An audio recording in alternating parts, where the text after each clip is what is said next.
ಸ್ನೇಹಿತರೆ, ಮಹಾಭಾರತದಲ್ಲಿ ಕರ್ಣ ಹಾಗೂ ಅರ್ಜುನರಲ್ಲಿ ಯಾರು ಶ್ರೇಷ್ಠ ಅನ್ನುವಂತಹ ಡಿಬೇಟ್ ಯಾವತ್ತಿಗೂ ನಡೀತಾ ಇರುವಂಥದ್ದು. ಹಾಗಾದರೆ ನಿಜವಾಗ್ಲೂ ಅರ್ಜುನ ಅಷ್ಟೊಂದು ಪರಾಕ್ರಮಿನ? ಅವನಲ್ಲಿ ಕರ್ಣನನ್ನ ಸೋಲಿಸುವ ಸಾಮರ್ಥ್ಯ ನಿಜವಾಗ್ಲೂ ಇತ್ತ?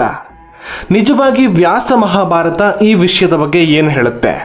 ಇವರಿಬ್ಬರಲ್ಲಿ ಯಾರು ಹೆಚ್ಚು ಸಾಧನೆ ಮಾಡಿದ್ರು ಅನ್ನೋದನ್ನ ಇವತ್ತಿನ ವಿಡಿಯೋದಲ್ಲಿ ನೋಡೋಣ. ಯಾಕಂದ್ರೆ ನಮ್ಮ ದೇಶದಲ್ಲಿ ಯಾವತ್ತೂ ಒಂದು ದುರಂತ ಇದೆ. ನಿಜವಾಗಿ ಇತಿಹಾಸವನ್ನ ಯಾರು ಎಲ್ಲಿಯೂ ಕಲಿಸೋದಿಲ್ಲ, ಯಾರು ಎಲ್ಲಿಯೂ ಒಪ್ಪೋದೂ ಇಲ್ಲ. ಮಹಾಭಾರತದ ಬಗ್ಗೆ ಹೇಳುವಾಗಲೂ ಕೂಡ ಅಷ್ಟೇ.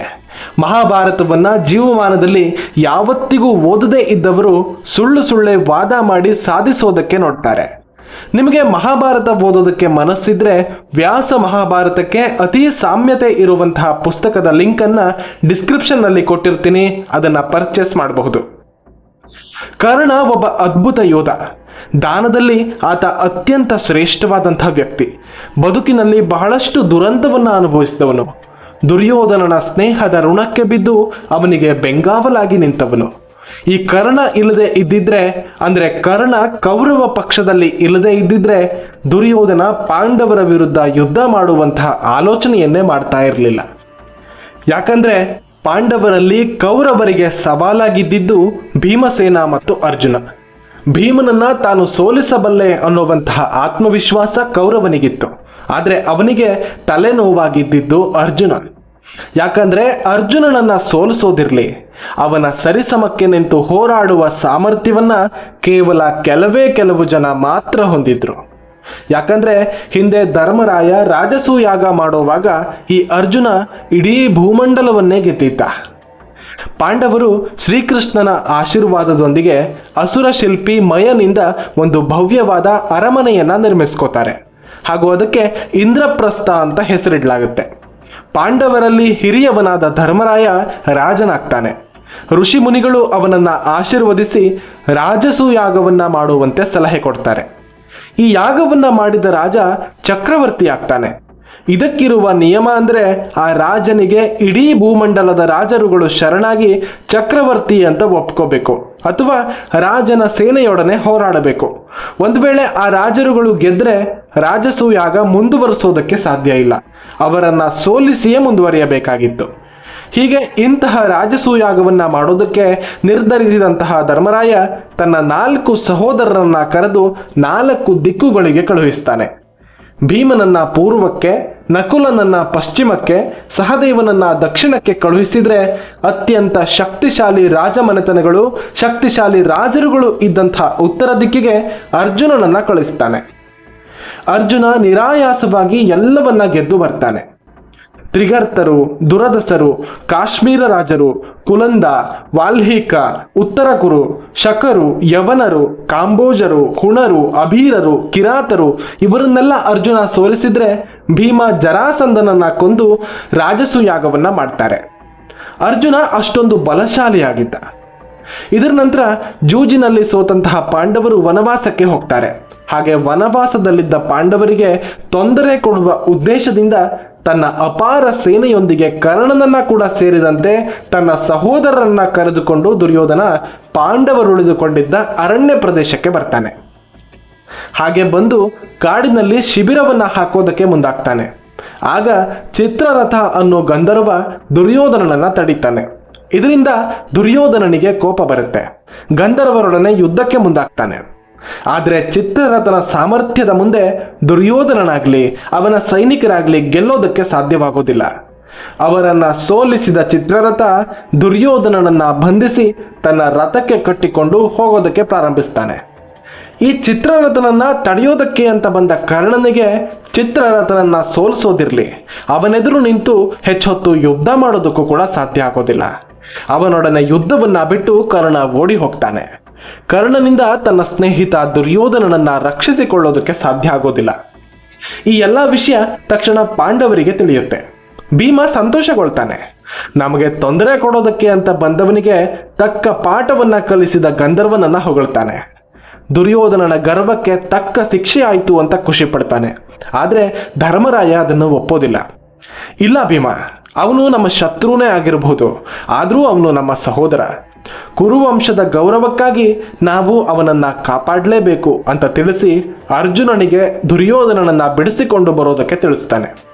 ಹಾಗೆ ಏಕಾಂಗಿಯಾಗಿ ಬರುವಂತಹ ಅರ್ಜುನ ತನ್ನ ಗಾಂಡೀವದಿಂದ ಚಿತ್ರರಥನನ್ನ ಹಾಗೂ ಅವನ ಅಪಾರ ಸೇನೆಯನ್ನ ಎದುರಿಸಿ ನಿಲ್ತಾನೆ. ಆ ಚಿತ್ರರಥನ ಸೇನೆ ಸಾಮಾನ್ಯ ಸೇನೆಯಾಗಿರೋದಿಲ್ಲ, ಮಾಯಾವಿ ಗಂಧರ್ವ ಸೇನೆಯಾಗಿತ್ತು.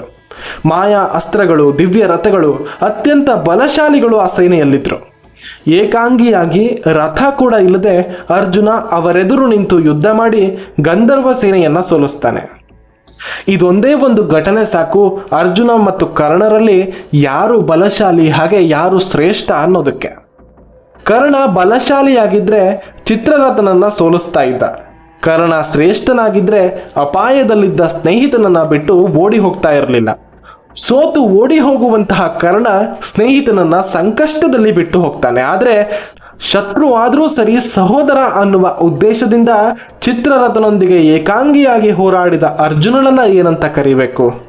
ಬರೀ ಹೋರಾಡೋದಷ್ಟೇ ಅಲ್ಲ, ಇಡೀ ಗಂಧರ್ವ ಸೇನೆಯನ್ನ ಚಿತ್ರರಥನನ್ನ ಸೋಲಿಸಿ ಬಂದಿಯಾಗಿದ್ದ ದುರ್ಯೋಧನನನ್ನ ಬಿಡಿಸಿದ್ದ ಅರ್ಜುನ. ಪಾಂಡವರನ್ನ ಅವಮಾನ ಮಾಡಬೇಕು ಅನ್ನೋ ಉದ್ದೇಶದಿಂದ ಬಂದಿದ್ದ ದುರ್ಯೋಧನ ತಾನೇ ಸ್ವತಃ ಅವಮಾನಕ್ಕೆ ಈಡಾಗಿದ್ದ. ಯಾವ ಅರ್ಜುನನೊಂದಿಗೆ ಈ ಕರ್ಣನ ಹೋಲಿಕೆ ಮಾಡೋದು? ಕಾಂಡವ ದಹನದಲ್ಲಿ ಅಗ್ನಿದೇವನಿಗೆ ಸಹಾಯಕವಾಗಿ ನಿಲ್ಲೋ ಅರ್ಜುನ ಸಾಕ್ಷಾತ್ ಇಂದ್ರದೇವನೊಡನೆ ಯುದ್ಧ ಮಾಡಬೇಕಾಗುತ್ತೆ. ಇಂದ್ರನ ಸಕಲ ಶಕ್ತಿಯನ್ನ ತಡೆದು ನಿಲ್ಲಿಸಿ ಒಂದೇ ಒಂದು ಹನಿ ನೀರು ಕಾಡಿನಲ್ಲಿನ ಬೆಂಕಿಗೆ ಬೀಳದಂತೆ ಅರ್ಜುನ ತಡೆದು ನಿಲ್ಲಿಸಿದ್ದ. ಸಾಕ್ಷಾತ್ ಪರಮೇಶ್ವರನೊಂದಿಗೆ ಬಿಲ್ವಿದ್ಯೆ ಮಲ್ಲಯುದ್ಧ ಮಾಡಿ ಶಿವನನ್ನೇ ಮೆಚ್ಚಿಸಿದ ಮೊದಲ ಹಾಗೂ ಏಕೈಕ ಮಾನವ ಅದು ಅರ್ಜುನ. ಅಂತಹ ಅರ್ಜುನನನ್ನ ಕರ್ಣನಿಗೆ ಸರಿಸಮಾನ ಅಲ್ಲ ಅಂತ ಹೇಳದ. ಇಂದ್ರನಿಂದಲೂ ದೇವತೆಗಳಿಂದಲೂ ಸೋಲಿಸಲಾಗದಂತಹ ಭಯಾನಕರಾದಂತಹ ಕೋಟ್ಯಂತರ ನಿವಾತ ಕವಚ ಅನ್ನೋ ರಾಕ್ಷಸರನ್ನ ಅರ್ಜುನ ಸಂಹರಿಸಿದ್ದ. ಅವರಿಗೆಲ್ಲ ಬ್ರಹ್ಮನ ವರವಿತ್ತು. ವಿಶೇಷವಾದ ಕವಚವನ್ನ ಅವರು ಹೊಂದಿದ್ರು. ಪದೇ ಪದೇ ದೇವಲೋಕದ ಮೇಲೆ ದಾಳಿ ಮಾಡಿ ದೇವತೆಗಳಿಗೆ ತೊಂದರೆ ಕೊಡ್ತಾ ಇದ್ರು. ಅಂತಹ ಘೋರ ರಾಕ್ಷಸರನ್ನ ಅರ್ಜುನ ಏಕಾಂಗಿಯಾಗಿ ಹೋರಾಡಿ ಅವರನ್ನೆಲ್ಲ ತನ್ನ ದಿವ್ಯಾಸ್ತ್ರದ ಮೂಲಕ ಸಂಹರಿಸಿದ್ದ. ಇಂತಹ ಸಾಧನೆ ಮಾಡಿದ ಅಪರಿಮಿತ ಶಕ್ತಿಶಾಲಿ ಅರ್ಜುನ ಕರ್ಣನಿಗೆ ಸಮವಲ್ಲ ಅನ್ನೋದು ಕೆಲವರ ವಾದ. ಅದೆಲ್ಲ ಒಂದ್ ಕಡೆ ಇರಲಿ, ವಿರಾಟ ಪರ್ವದಲ್ಲಿ ಅಜ್ಞಾತವಾಸದಲ್ಲಿದ್ದ ಪಾಂಡವರನ್ನ ಪತ್ತೆ ಹಚ್ಚುವ ಉದ್ದೇಶದಿಂದ ವಿರಾಟ ರಾಜನ ಗೋವುಗಳನ್ನ ಕೌರವ ತನ್ನ ಸೇನೆಯ ಮೂಲಕ ಅಪಹರಿಸ್ತಾನೆ. ಆಗ ಅನಿವಾರ್ಯವಾಗಿ ಬೃಹನ್ನಳೆಯ ವೇಷದಲ್ಲಿದ್ದ ಅರ್ಜುನ ಯುದ್ಧಕ್ಕೆ ಬರಬೇಕಾಗುತ್ತೆ. ಉತ್ತರ ಕುಮಾರನಂತಹ ವ್ಯಕ್ತಿಯ ರಥಸಾರಥ್ಯವನ್ನ ಇಟ್ಕೊಂಡು ಭೀಷ್ಮ, ದ್ರೋಣ, ಅಶ್ವತ್ಥಾಮ, ಕರ್ಣ ಇವರನ್ನೆಲ್ಲ ಏಕಾಂಗಿಯಾಗಿ ಹೋರಾಡಿ ಸೋಲಿಸಿದ್ದ ಈ ಅರ್ಜುನ. ಕಡೆಯ ಪಕ್ಷ ಇದನ್ನ ಕೂಡ ಗಮನಿಸದೆ ಕರ್ಣನೇ ಶ್ರೇಷ್ಠ, ಕರ್ಣನೇ ಶಕ್ತಿಶಾಲಿ ಅಂತ ಬಣ್ಣನೆ ಮಾಡಲಾಗುತ್ತಲ್ಲ, ಇದು ವಿಪರ್ಯಾಸ. ಕರ್ಣ ಅರ್ಜುನನನ್ನ ಗೆಲ್ಲೋದಿರ್ಲಿ, ಅವನ ಮುಖ್ಯ ಅಸ್ತ್ರ ಬಿಲ್ಲು ಬಾಣಗಳಾಗಿತ್ತು. ಆದ್ರೆ ಭೀಮನದ್ದು ಗದೆ ಅನ್ನೋದು ನಿಮ್ಗೆಲ್ಲ ಗೊತ್ತಲ್ವಾ? ಅಂತಹ ಭೀಮ ತನ್ನ ಬಿಲ್ಲು ಬಾಣಗಳ ಮೂಲಕ ಕರ್ಣನನ್ನ ಮೂರ್ಛೆಗೊಳಿಸಿ ಸೋಲಿಸಿದ್ದ. ಈ ಕಥೆ ನಿಮಗೆ ಗೊತ್ತಾ? ಕುರುಕ್ಷೇತ್ರ ಯುದ್ಧದ 14ನೇ ದಿನ ಭೀಮ ಕರ್ಣರ ಮುಖಾಮುಖಿಯಾದಾಗ ಇಬ್ಬರ ನಡುವೆ ಮಾತಿನ ಯುದ್ಧ ನಡೆಯುತ್ತೆ. ಭೀಮ ಕರ್ಣನನ್ನ ಕೆಣಕುವ ಮಾತನಾಡಿದ್ರೆ ಕರ್ಣ ಪಾಂಡವರನ್ನ, ದ್ರೌಪದಿಯನ್ನ ಹೀಯಾಳಿಸುವಂತಹ ಮಾತನಾಡ್ತಾನೆ. ಇದರಿಂದ ಕ್ರೋಧಗೊಂಡ ಭೀಮ ತನ್ನ ಸಹನೆಯನ್ನ ಕಳೆದುಕೊಂಡು ಕರ್ಣನ ಮೇಲೆ ಬಾಣಗಳ ಮಳೆ ಸುರಿಸ್ತಾನೆ. ಹಾಗೆ ನಡೆದ ಯುದ್ಧದಲ್ಲಿ ಕರ್ಣ ಘಾಸಿಗೊಂಡು ಮೂರ್ಛೆ ಹೋಗ್ತಾನೆ. ಇದರಿಂದ ಸಮಾಧಾನ ಆಗದ ಭೀಮ ಅಸಭ್ಯವಾಗಿ ಹೀಯಾಳಿಸಿದ ಕರ್ಣನ ನಾಲಿಗೆಯನ್ನ ಕತ್ತರಿಸಿ ಹಾಕ್ತೀನಿ ಅಂತ ಕೋಪದಿಂದ ರಥದಿಂದ ಧುಮುಕಿ ಕರ್ಣನ ರಥದ ಕಡೆಗೆ ಹೆಜ್ಜೆ ಹಾಕ್ತಾನೆ. ಆಗ ಅವನನ್ನ ಸಾತ್ಯಕಿ ತಡಿತಾನೆ. ಅಯ್ಯ ಭೀಮಸೇನ, ಮೂರ್ಛೆ ಹೋದವನ ನಾಲಿಗೆಯನ್ನ ಕತ್ತರಿಸಿದ್ರೆ ಅದರಿಂದ ವಿಪರೀತ ರಕ್ತಸ್ರಾವ ಆಗುತ್ತೆ, ಅದರಿಂದ ಅವನ ಪ್ರಾಣ ಹೋಗುತ್ತೆ. ಅರ್ಜುನನ ಪ್ರತಿಜ್ಞೆಯನ್ನ ಈಡೇರದೇ ಇರೋ ಹಾಗೆ ಮಾಡೋದಕ್ಕೆ ನೀನು ಕಾರಣವಾಗಬೇಕಾಗತ್ತೆ. ಅವನ ಪ್ರಾಣವನ್ನ ತೆಗಿಬೇಡ, ಬಿಟ್ಟು ಬಿಡು ಅಂತ ಭೀಮನನ್ನ ಸಮಾಧಾನ ಮಾಡಿ ಸಾತ್ಯಕಿ ವಾಪಸ್ ಕರೆದುಕೊಂಡು ಬರ್ತಾನೆ. ಇಲ್ಲದೇ ಇದ್ರೆ 106 ಜನ ಕೌರವ ಸಹೋದರರ ರಕ್ತವನ್ನ ಕುಡಿದಿದ್ದ ಭೀಮನ ಕೈಯಿಂದ ಕರ್ಣ ಅವತ್ತೇ ಪ್ರಾಣ ಕಳೆದುಕೋತಾ ಇದ್ದ. ಭೀಮನ ಕೈನಲ್ಲೇ ಈ ಕರ್ಣ ಮೂರ್ಛೆ ಹೋಗಿದ್ದ, ಅದು ಕೂಡ ಬಿಲ್ಲು ಬಾಣದಿಂದ. ಇಂತಹ ಕರ್ಣನನ್ನ ಅರ್ಜುನನಿಗಿಂತ ಶಕ್ತಿಶಾಲಿ ಅಂತ ವೈಭವೀಕರಿಸೋದು ಯಾಕೋ ನನಗಂತೂ ಗೊತ್ತಾಗ್ತಾ ಇಲ್ಲ. ಅರ್ಜುನನನ್ನ ಬಿಡಿ, ಏಕಾಂಗಿಯಾಗಿ ಚಕ್ರವ್ಯೂಹದೊಳಗೆ ಪ್ರವೇಶಿಸಿ ಕೌರವ ಸೇನೆಯನ್ನ ಧೂಳೀಪಟ ಮಾಡಿದ ಅಭಿಮನ್ಯುವನ್ನ ಸೋಲಿಸೋದಕ್ಕೆ ಕರ್ಣ, ದ್ರೋಣ, ಅಶ್ವತ್ಥಾಮ, ಶಲ್ಯ ಮಹಾನುಭಾವರೆಲ್ಲರಿಂದ ಕೂಡ ಆಗಿರಲಿಲ್ಲ. ಇದೇ ಕರ್ಣ ಮೋಸದಿಂದ ಹಿಂದಿನಿಂದ ಬಾಣ ಪ್ರಯೋಗಿಸಿ ಬಾಲಕನ ಬಿಲ್ಲನ್ನ ಮುರಿದು ಅವನ ಘೋರ ಸಾವಿಗೆ ಕಾರಣವಾದ. ಮೊದಲು ಅಧರ್ಮ ಮಾಡಿದ್ದೇ ಈ ಕರ್ಣ. ಇಂತಹ ಕರ್ಣನ ಸಾವು ಈ ಅನ್ಯಾಯಕ್ಕೆ, ಈ ಅಧರ್ಮಕ್ಕೆ ತಕ್ಕ ಹಾಗೆ ಬರಬೇಕು ಅನ್ನೋದೇ ಧರ್ಮ ಅಲ್ವಾ? ಕೇವಲ ಕರ್ಣನ ಸಾವಿನ ಬಗ್ಗೆ ಮಾತಾಡೋರು ಕರ್ಣನಿಂದಾನೇ ಸಾವಿಗೀಡಾದ ಅಭಿಮನ್ಯುವಿನ ಬಗ್ಗೆ ಮಾತಾಡೋದನ್ನ ಮರೆತು ಬಿಡ್ತಾರೆ. ಅರ್ಜುನನ ಮಗನನ್ನೇ ಸೋಲಿಸೋದಕ್ಕೆ ಸಾಧ್ಯವಾಗದೇ ಇದ್ದವನು ಅರ್ಜುನನ ಸೋಲಿಸೋದು ಸಾಧ್ಯನಾ? ಇಂತಹ ಕರ್ಣನನ್ನ ಸಿನಿಮಾಗಳು, ಧಾರಾವಾಹಿಗಳು ವೈಭವೀಕರಿಸಿದ್ದು ನಮ್ಮ ಇತಿಹಾಸ ಪುಸ್ತಕದಲ್ಲಿ ಮೊಘಲರನ್ನ ವೈಭವೀಕರಿಸಿದ್ದಕ್ಕೆ ಸಮಾನ. ಧರ್ಮ ಅಧರ್ಮದ ಕಾನ್ಸೆಪ್ಟನ್ನೇ ಬದಲಾಯಿಸುವ ಈ ವಿಷಯವನ್ನ ಸರಿಯಾಗಿ ಅರ್ಥ ಮಾಡ್ಕೋಬೇಕು. ತನ್ನ ಸ್ವಾರ್ಥಕ್ಕಾಗಿ ಅಧರ್ಮೀಯ ಜೊತೆ ಕೈಗೂಡಿಸಿದವನು ಯಾವತ್ತಿಗೂ ಶ್ರೇಷ್ಠ ಆಗಲಾರ. ಬಹಳಷ್ಟು ಬಾರಿ ಅರ್ಜುನನಿಂದ ಸೋತವನು ಬಲಶಾಲಿಯೂ ಆಗಲಾರ. ಅರ್ಜುನ ಗಂಧರ್ವರೊಡನೆ ಗೆದ್ದಿದ್ದ, ಇಂದ್ರಾದಿ ದೇವತೆಗಳೊಡನೆ ಗೆದ್ದಿದ್ದ, ರಾಕ್ಷಸರನ್ನ ಸೋಲಿಸಿದ್ದ, 106 ಶ್ರೇಷ್ಠ ರಾಜರುಗಳನ್ನ ಸೋಲಿಸಿ ಭೂಮಿಯನ್ನೇ ಗೆದ್ದಿದ್ದ, ಅದೂ ಕೂಡ 2 ಬಾರಿ. ಶಿವನೊಡನೆ ಹೋರಾಡಿ ಶಿವನನ್ನೇ ಮೆಚ್ಚಿಸಿದ್ದ, ನೇರವಾಗಿ ದೇವತೆಗಳನ್ನೇ ಮೆಚ್ಚಿಸಿ ಹಲವಾರು ದಿವ್ಯಾಸ್ತ್ರಗಳನ್ನ ಪಡೆದಿದ್ದ. ಇಂತಹ ಅರ್ಜುನನನ್ನ ಕರ್ಣನಿಗಿಂತ ಬಲಹೀನ ಅಂತ ಬಿಂಬಿಸೋ ವ್ಯಕ್ತಿಗಳಿಗೆ ನಾನು ಹೇಳೋದು ಒಂದೇ ಮಾತು: ಮೊದಲು ಮಹಾಭಾರತವನ್ನ ಓದಿ.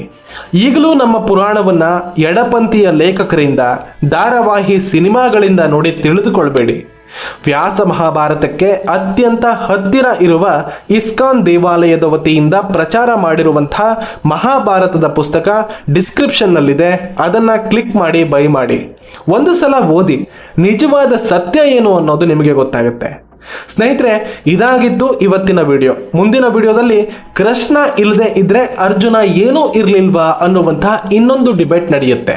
ಅಂದ್ರೆ ಕೃಷ್ಣನ ಸಹಾಯ ಇಲ್ಲದೆ ಇದ್ರೆ ಅರ್ಜುನ ಏನೂ ಅಲ್ಲ ಅಂತ ತುಂಬಾ ಜನ ಮಾತಾಡ್ತಾರೆ. ಆ ವಿಷಯಕ್ಕೆ ಸಂಬಂಧಪಟ್ಟಂತೆ ಇನ್ನೊಂದು ವಿಡಿಯೋವನ್ನ ಮುಂದಿನ ದಿನ ನಿಮಗೆ ತಂದ್ಕೊಡೋ ಪ್ರಯತ್ನವನ್ನ ಮಾಡ್ತೀನಿ.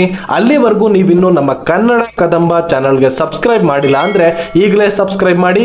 ಮುಂದಿನ ವಿಡಿಯೋದ ನೋಟಿಫಿಕೇಶನ್ಗಾಗಿ ಬೆಲ್ ಐಕಾನ್ ಪ್ರೆಸ್ ಮಾಡೋದಕ್ಕೆ ಮರಿಬೇಡಿ. ಧನ್ಯವಾದಗಳು. ಜೈ ಶ್ರೀಕೃಷ್ಣ.